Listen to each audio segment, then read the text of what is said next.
सकाळची घाई आणि डब्याला काय बनवू गं बाई. आपल्या बायकांना पडलेला हा नेहमीचाच प्रश्न असतो की नाही.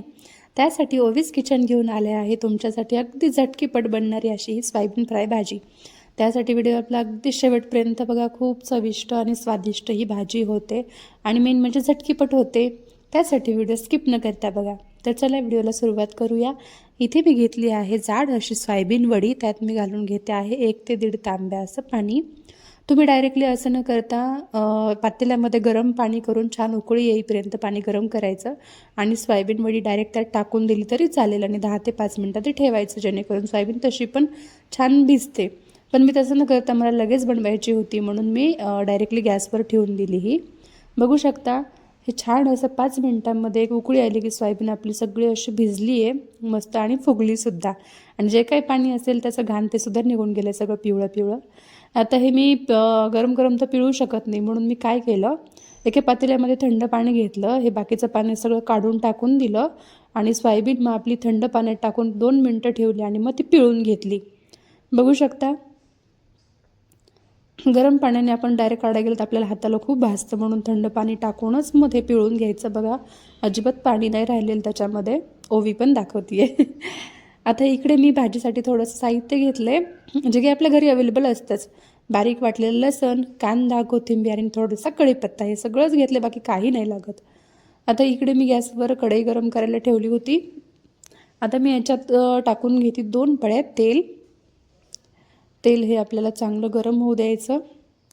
तेल आपलं चांगलं गरम झालं की त्याच्यात मी घालून घेतली आहे 1 चम्मच मोहरी. आता मोहरी आपल्याला चांगली अशी तडकू द्यायची. मोहरी चांगली तडतड करायला लागली की मग त्याच्यात घालून घेतले मी अर्धा चम्मच जिरे. आता हे आपले जिरे मोहरी चांगले तडकले आहेत. आता त्यात मी घालून घेतला वाटलेलं लसण. लसण आपल्याला थोडासा असा लाल लाल होऊ द्यायचा. लसण छान आपलं असं लाल लाल होतं आणि गॅस हा कमीच ठेवायचा लसण टाकल्याच्या नंतर, नाही तर सगळं करपून जातो. लसणानंतर मी टाकून घेतलं आहे इथे कढीपत्त्याची पानं. ते चांगले तडकू द्यायचे आणि त्यानंतर घातला मी बारीक चिरलेला कांदा. आता कांदा आपल्याला जास्त लालही होऊ द्यायचा नाही आहे, जास्त करपटही होऊ द्यायचं नाही आहे. अगदी असा ब्राउनिश कलर येईपर्यंत आपल्याला हा कांदा फ्राय करायचा आहे याच्यामध्ये. बघू शकता जर जास्तच तुम्ही करपून टाकला किंवा लाल लाल केला ना तर पूर्ण कांद्याची त्या भाजीला चवच निघून जाईल, अजिबात छान नाही लागणार. आणि इथे झालं आहे की मसाले टाकताना व्हिडिओ शूट नाही करू शकले ओवीमुळे, कारण ती मध्ये मध्ये करत होती. पण मी तुम्हाला सांगते की मी याच्यात कुठले मसाले टाकलेत. 1 चम्मच काळा मसाला, 1 चम्मच गोडा मसाला, लाल तिखट 1 चम्मच आणि चिमूटभर अशी हळद तेलामध्ये मी टाकून छान असं हे फ्राय होऊ दिलं. तेलामध्ये चांगले मसाले तळून झाले की मग मी ती आपली सोयाबीन टाकून घेतली त्याच्यामध्ये. आता हे आपल्याला मसाल्याचा आणि सोयाबीनचा असं सगळं पूर्ण एकजीव करून घ्यायचा आहे. आणि हे आपल्याला लगेच सोयाबीन टाकले की लगेच सगळ्या मसाल्याचा एकजीव करायचा, नाही तर काय होतं आपली सोयाबीन ना पूर्ण कढईला चिटकून जाते, कारण ती ऑलमोस्ट ओली असते ना आणि आतमध्ये पाणी नसतं थोडंफार. त्यामुळे आपल्याला डायरेक्ट हे लगेच फ्राय करायचं आणि सतत हलवत राहायचं.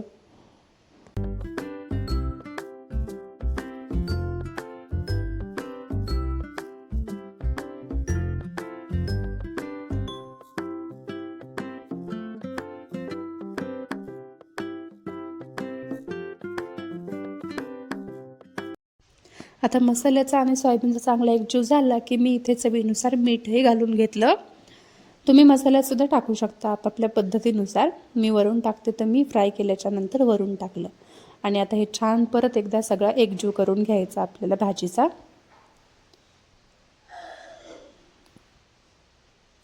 बघू शकता